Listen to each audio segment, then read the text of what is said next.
शासन व्यवस्था कमजोर है, बीमार है, कई रोगों से पीड़ित है और हमें इसी का नतीजा भुगतना पड़ रहा है। ये जो सारी व्यवस्था है जिस पर नियंत्रण करने की जरूरत है, उसके लिए हमारी ताकत काफी कम पड़ती जा रही है।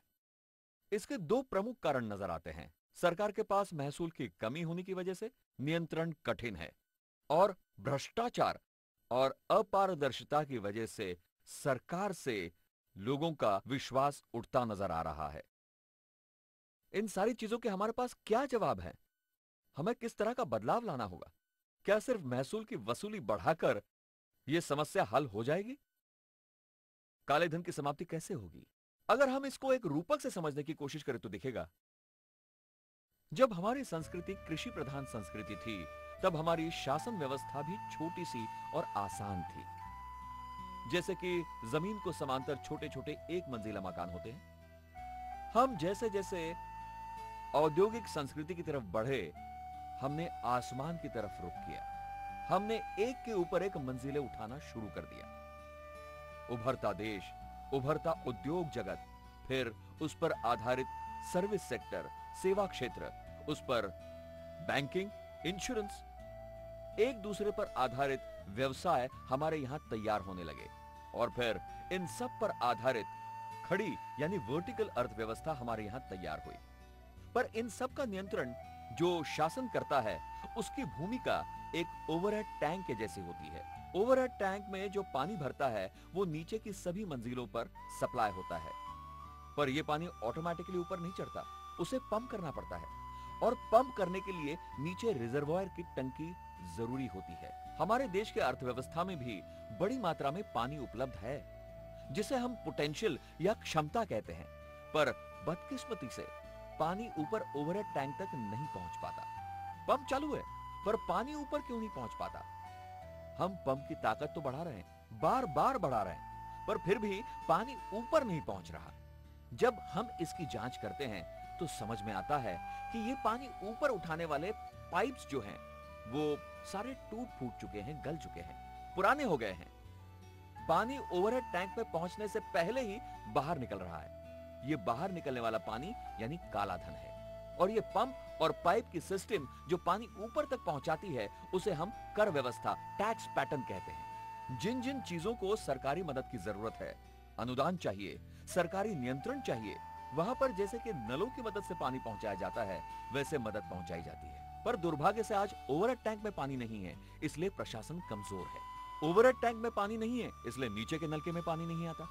और जो पानी बाहर बह रहा है, उसी पर आधारित एक पूरी की पूरी व्यवस्था तैयार हो चुकी है। ये एक समांतर अर्थव्यवस्था है और जिन मंजिलों पर पानी नहीं आता, उन लोगों को इसी अर्थव्यवस्था का सहारा लेना पड़ता है, क्योंकि जीने के लिए पानी तो जरूरी है। इसी तरह जीने के लिए पैसा जरूरी है, और जब यही पैसा लोगों को कानूनी अर्थव्यवस्था से नहीं मिलता, तब उन्हें समांतर अर्थव्यवस्था का सहारा लेना पड़ता है, साहूकारों के पास जाना पड़ता है। महीना 3% से लेकर 10% तक ब्याज देकर हमें पैसा उठाना पड़ता है, और जब उसकी भरपाई नहीं होती तो हमें खुदकुशी करनी पड़ती है। अब इस पर हमारे पास सिर्फ एक ही रास्ता है, इन सब तक पैसों का स्रोत पहुंचाना, आखिर तक पहुंचाना। उस ओवरहेड टैंक पर जो पाइप्स पानी बाहर फेंक रहे हैं, उन सड़े गले पाइप्स को हमें बदलना होगा। एक ऐसा पाइप चाहिए जिससे सारा पानी ऊपरी टंकी तक पहुंचेगा। जब टंकी पूरी तरह भर जाएगी तो और नए पाइप्स भी जोड़ सकते हैं। छोटे किसानों के लिए, छोटे छोटे व्यवसायिकों के लिए हम नए नल जोड़ सकते हैं, उन तक पानी पहुंचा सकते हैं। ट्रांजैक्शन टैक्स के रूप में ये पाइप हम डाल सकते हैं। अर्थ क्रांति ने जो प्रस्ताव सामने रखा है, उसमें केवल 5 अहम मुद्दे हैं। पहला मुद्दा, केवल आयात को छोड़कर बाकी सारी की सारी कर प्रणाली को नष्ट कर देना, क्योंकि आयात कर केवल सरकारी महसूल जमा करने के लिए नहीं होता, बल्कि यह अंतरराष्ट्रीय व्यापार का नियमन भी करता है। दूसरा मुद्दा, बैंक में हर सौदे पर विशिष्ट अनुपात में कर लागू होना चाहिए। यह कर किस तरह से लागू होना चाहिए? यह कर किस तरह से लागू किया जाना चाहिए? नंबर 1, यह कर जिस खाते में पैसा जमा होने वाला है, उसी खाते पर लागू होना चाहिए। नंबर 2, केवल 2% अनुपात में जिस खाते में पैसा जमा होने वाला है, उस पर कर लागू किया जाना चाहिए। हम उदाहरण के तौर पर 2% मानकर चल सकते हैं। असल जीवन में 2% से भी काफी कम होगा। अर्थ क्रांति ने इस बात को साबित किया है।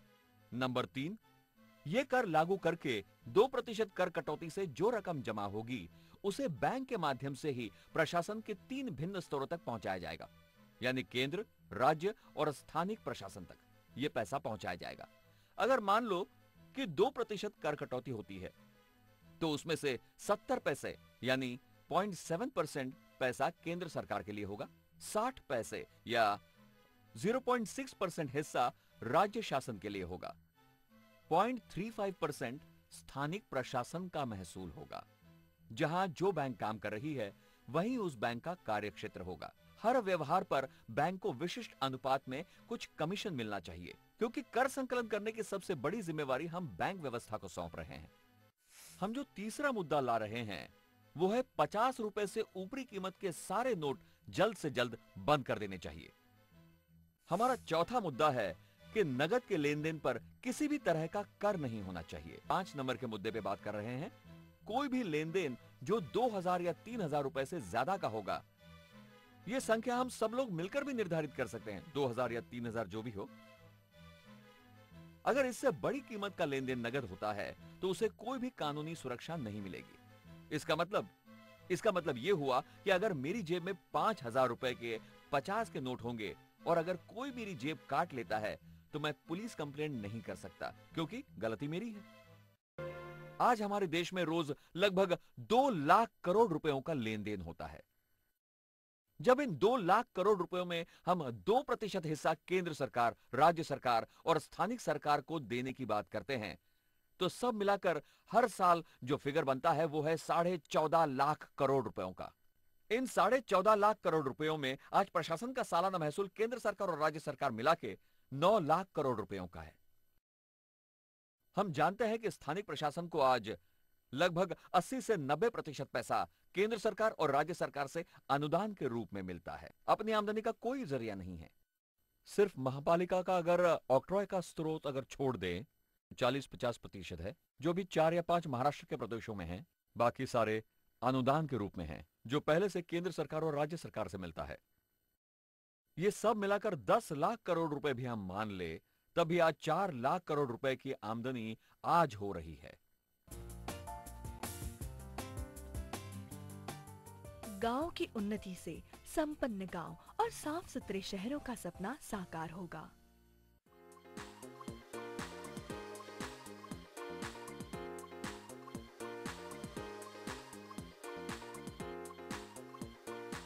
गांव-गांव में हर आदमी की साख बनेगी और सबके लिए पूंजी उपलब्ध होगी।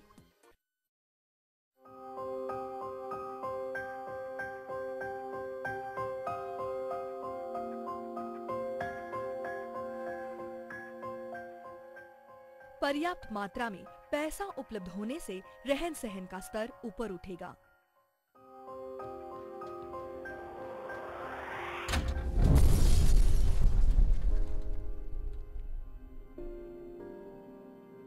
भ्रष्ट व्यवस्था का स्पष्ट पर्याय, कहीं तो कर, कहीं तो फीस।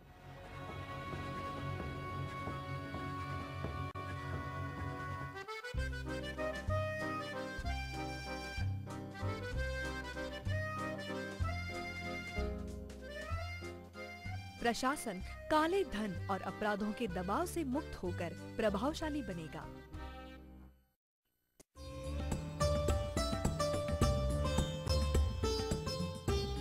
ईमानदारी का शांत और समृद्ध जीवन हर एक का मूलभूत अधिकार है। जिस वक्त स्वाभिमानी जनता उठ खड़ी होगी, जिस वक्त आवाम से आवाज उठेगी कि ये हम सबकी इकलौती राजनीतिक मांग है, उस वक्त लोक प्रतिनिधियों को ये प्रस्ताव पारित करना ही होगा और उन्हें इस बात के लिए मजबूर करना ये अर्थ क्रांति का आंदोलनात्मक रूप है। ये देश को बचाने की लड़ाई है, सचमुच की क्रांति है। हाथी से लड़ने के लिए उसके गंठस्थल तक पहुंचना जरूरी होता है, फिर हम वहां छोटी सी सुई लगाकर भी हाथी को काबू में ला सकते हैं। उसके लिए खून बहाने की कोई जरूरत नहीं है। क्रांति का मतलब सिर्फ तबाही नहीं होता। क्रांति मतलब समूचा बदलाव। आइए शामिल हो जाइए, अर्थ क्रांति आंदोलन को और आगे बढ़ाइए।